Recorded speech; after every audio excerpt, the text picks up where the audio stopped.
پہلے کلمے کے لیے میں چاہوں گا کہ آپ کی بھرپور تالیوں میں ہم دعوت دیتے ہیں بردر شہریار سلیم کو، جو کہ پہلا کلمہ بیان کرنے کو ہے، جس کی کلیدی آیت لوکا کی انجیل میں سے لی گئی ہے، اب آپ ان کو معاف کر، کیونکہ یہ نہیں جانتے کہ کیا کرتے ہیں۔ میں چاہوں گا زوردار تعلیم میں بردر شہریار کو دعوت دیتے ہیں۔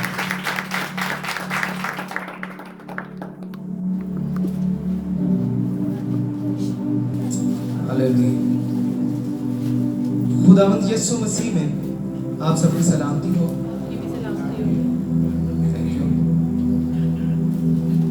آج کا دن عزیزوں ہمارے لیے بہت خاص دن ہے، جس کو ہم گڈ فرائیڈے اور مبارک جمعہ کے نام سے جانتے ہیں۔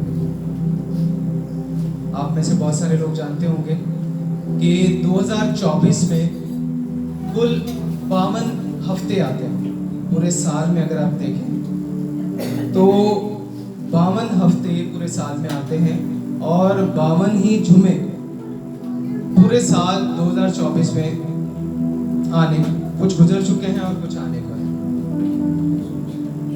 ان سب جمعوں میں سے، ان 52 جمعوں میں سے صرف ایک جمعہ ایسا ہوتا ہے کہ جو پوری دنیا میں مبارک جمعے کے نام سے جانا جاتا ہے، جسے ہمیں گڈ فرائیڈے بھی کہتے ہیں۔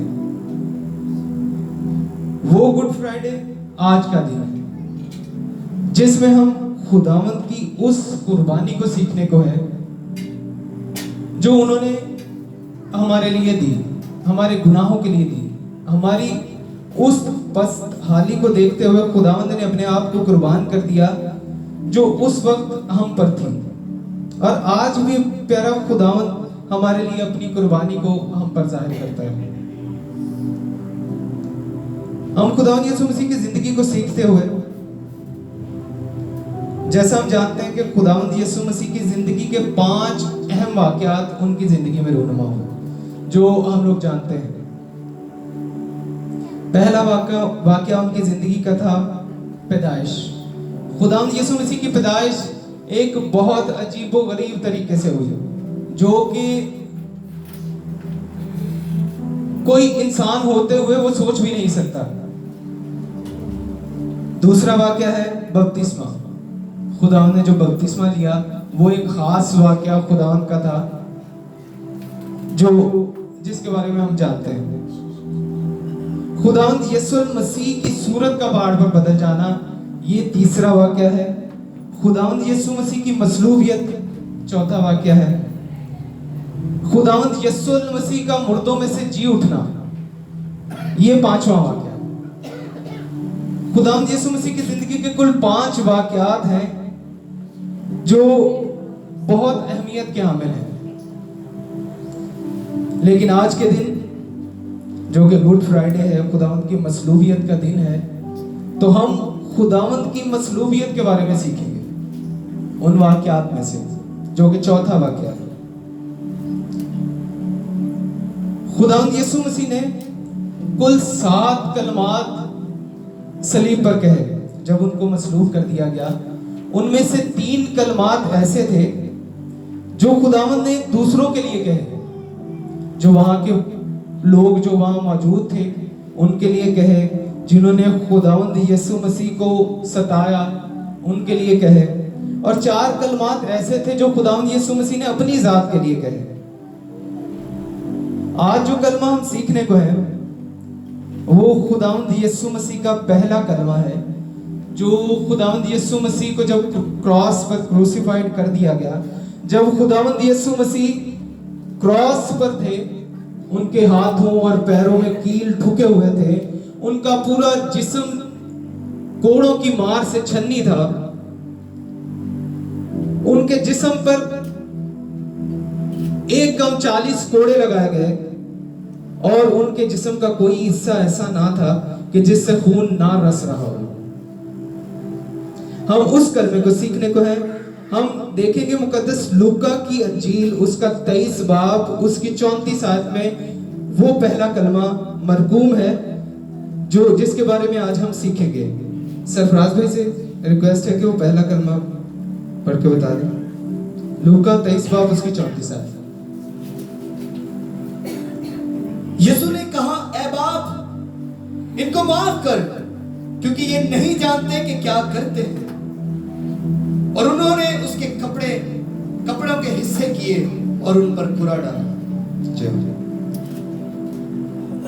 جیسا کہ ہم دیکھتے ہیں یسوع نے کہا اے باپ ان کو معاف کر کیونکہ یہ نہیں جانتے کہ یہ کیا کرتے ہیں. اس آیت کو پڑھنے کے بعد آپ کو یہ تو اندازہ ہو گیا ہوگا کہ یہ معافی کا کلمہ ہے. خداوند یسوع مسیح نے ایک پیٹرن دیا ہے ہمیں کہ ہم اپنے اذیت دینے والوں کو جو ہمیں اذیت دیتے ہیں, ہمیں لان تان کرتے ہیں, ہمیں غلط باتیں بولتے ہیں, تو ان کو ہمیں معاف کر دینا چاہیے. یہ خداوند یسوع مسیح کا کام ہے. خداوند یسوع مسیح نے یہ ساری چیزیں کر کے ہمیں سکھایا کہ ہمیں اپنی زندگی میں کیسے چلنا ہے.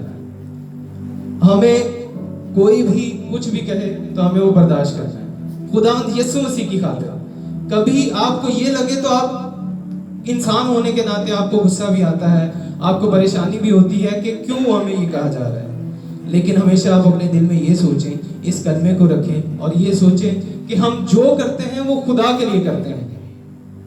جب آپ یہ سوچنا شروع کر دیں گے کہ جو ہم کر رہے ہیں وہ خدا کے لیے کر رہے ہیں, تو آپ کی وہ تکلیف جو دوسروں سے دی جا رہی ہے اس کے کوئی معنی نہیں رہیں گے. آپ کی زندگی میں سکون, اطمینان اور تسلی آ جائے گی.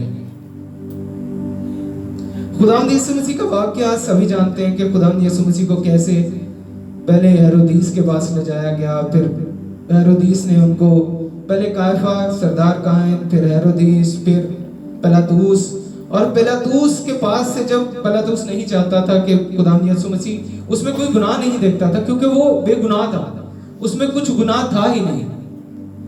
صرف سردار کاہنوں اور خاص طور پر قیافہ نام سردار جو ان دنوں میں نیا نیا سردار بنا تھا کاہنوں کا, اس نے یہ کہا, وہ ایک نوشتہ تھا جو پورا ہونا تھا کہ سردار کاہن, اس نے کہا کہ قوم کی سلامتی کے لیے ایک کا مرنا ضرور ہے.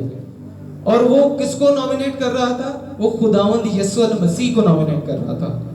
انہوں نے خداوند یسوع مسیح کو اس موت کے لیے نامینیٹ کر دیا جس کا پلان خداوند خدا پہلے سے کر چکا تھا. کیونکہ خداوند ہم سے محبت رکھتا ہے. خداوند نے ہم سے ایسی محبت رکھی کہ اس نے اپنا اکلوتا بیٹا بخش دیا تاکہ جو کوئی اس پر ایمان لائے ہلاک نہ ہو بلکہ ہمیشہ کی زندگی پائے.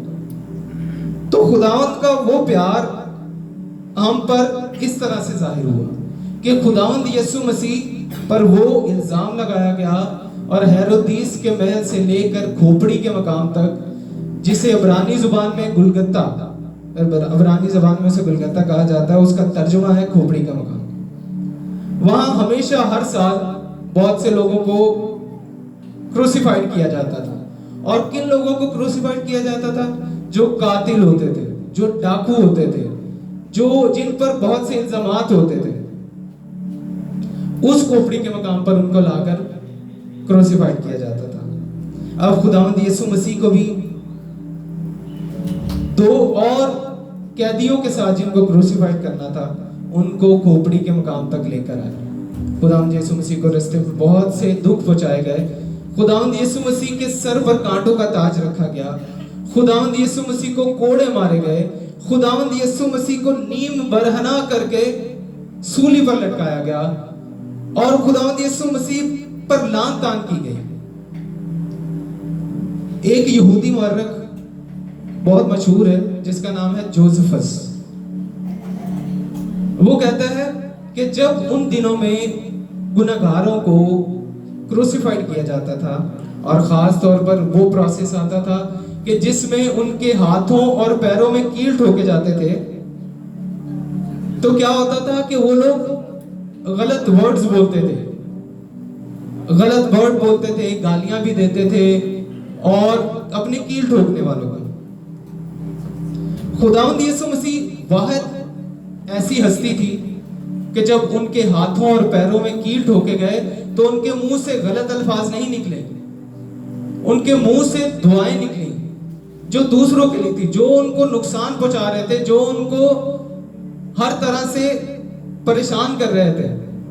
خداوند یسوع مسیح نے ان کو دعا دی یہ دعا تھی، اور دعا اس طرح سے بھی دی کہ خداوند یسوع مسیح ان کے منہ سے دعا اس لیے بھی نکلتی تھی کہ وہ بہت عادت تھی ان کو دعا کی، وہ ہر وقت دعا کیا کرتے تھے، خاص طور پہ رات کے وقت پوری رات دعا کرتے تھے اور دن میں خدمت کیا کرتے تھے۔ تو جب ان کو کروسیفائڈ کیا گیا تو ان کے منہ سے بھی ہمارے لیے دعا نکلی کہ اے باپ ان کو معاف کر، یہ نہیں جانتے کہ یہ کیا کرتے ہیں۔ ان سب باتوں اور اذیتوں کے بعد وہ ایسے خاموش رہا جیسے بھیڑ اپنے بال کترنے والے کے سامنے خاموش رہتی ہے۔ وہ لوگ، وہ رومی سپاہی، وہ یہودی، ان کے ہاتھوں اور پاؤں میں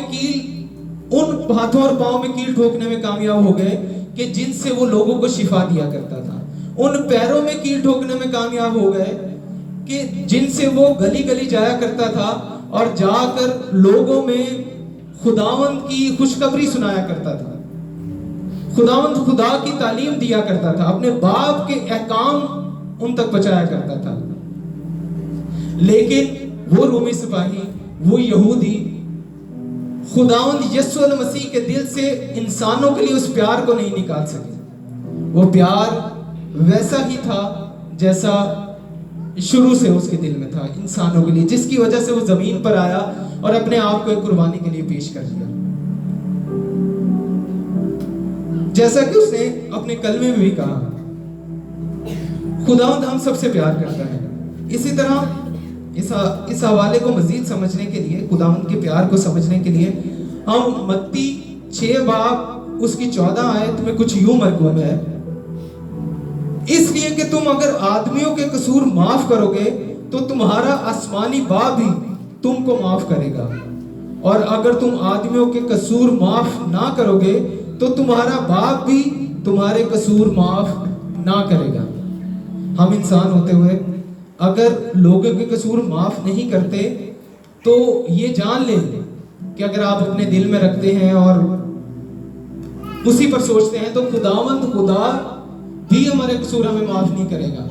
جب آخری دن، آخری ایام، جب قیامت کا وقت ہوگا اور جب کتابیں کھلیں گی تو یہ قصور جو آپ نے معاف نہیں کیے ان کے بارے میں بھی ذکر ہوگا، اس کی سزا ہوگی۔ یہ آپ اپنے دلوں میں جان رکھیں۔ اسی طرح متی رسول کی انجیل اس کا 18 باب اس کی 21 اور 22 آیت میں اس طرح سے لکھا ہے، اس وقت پطرس نے پاس آ کر اس سے کہا کہ اے خداوند اگر میرا بھائی میرا گناہ کرتا رہے تو میں کتنی دفعہ اسے معاف کروں گا؟ کیا 7 بار تک؟ یسوع نے اس سے کہا میں تم سے یہ نہیں کہتا کہ 7 بار بلکہ 7 دفعہ کے 70 بار تک۔ مطلب 7 دفعہ کے 70 بار کتنے بنتے ہیں؟ 7 × 70 490۔ اگر آپ کا بھائی گناہ کرتا ہے، آپ کے ساتھ کوئی زیادتی ہوتی ہے، آپ کے ساتھ کوئی بھی اذیت آپ پر آن پڑتی ہے اور وہ شخص آپ کے سامنے ہے تو آپ اس کو معاف کریں، تو ہی خداوند بھی آپ کو معاف کرے گا۔ خداوند کی فطرت معاف کرنا تھی۔ خداوند کو کتنی اذیتیں دی جاتی تھی، خداوند جہاں جاتے تھے، ہم تو کچھ واقعات کو جانتے ہیں جو بائبل میں لکھے گئے ہیں۔ بہت سارے ایسے واقعات ہوں گے جس میں خداوند یسوع مسیح کو اپنی نارمل زندگی میں، جیسے وہ ہیکل میں جاتے تھے، سردار کاہن آتے تھے، سبت کے دن کسی کو وہ شفا دیتے تھے تو سردار کاہنوں کی کوشش ہوتی تھی کہ ان کو ہم دبوچیں اور ماریں، ان کو اذیت دیں، لیکن ان کا صرف لوگوں کی وجہ سے ان پر بس نہیں چلتا تھا۔ تو خداوند خدا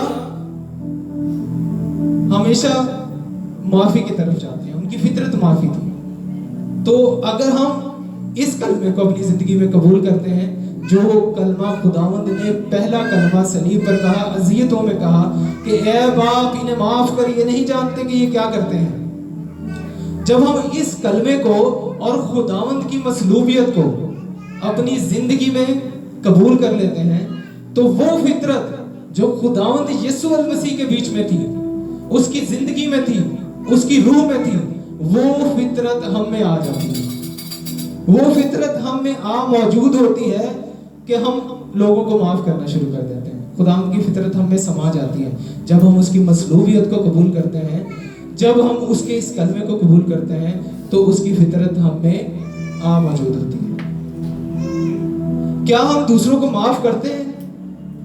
کیونکہ خداوند یسوع مسیح نے پہلے کلمے میں ہی یہ کہا کہ ہمیں دوسروں کو معاف کرنا چاہیے۔ کیا ہماری زندگی، ہم اپنی زندگی پر غور کریں کہ کیا ہم خداوند یسوع مسیح کے اس کلمے کو یاد رکھے ہوئے ہیں، اس کلمے کو اپنی زندگی میں عمل میں لا رہے ہیں؟ کیا ہم لوگوں کو معاف کرتے ہیں؟ ایکچولی ہمارا کیا ہوتا ہے کہ ہم لوگ اوپر سے تو معاف کر دیتے ہیں، لیکن اندر سے ہمارے دلوں میں وہی چیز رہتی ہے جو ہماری زندگیوں میں ظاہر ہو رہی ہوتی ہے۔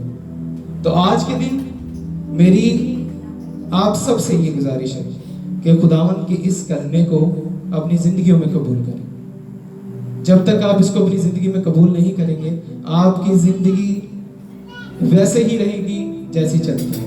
جب معافی کی فطرت آتی ہے تو پاک روح آ کر ٹھہر جاتا ہے۔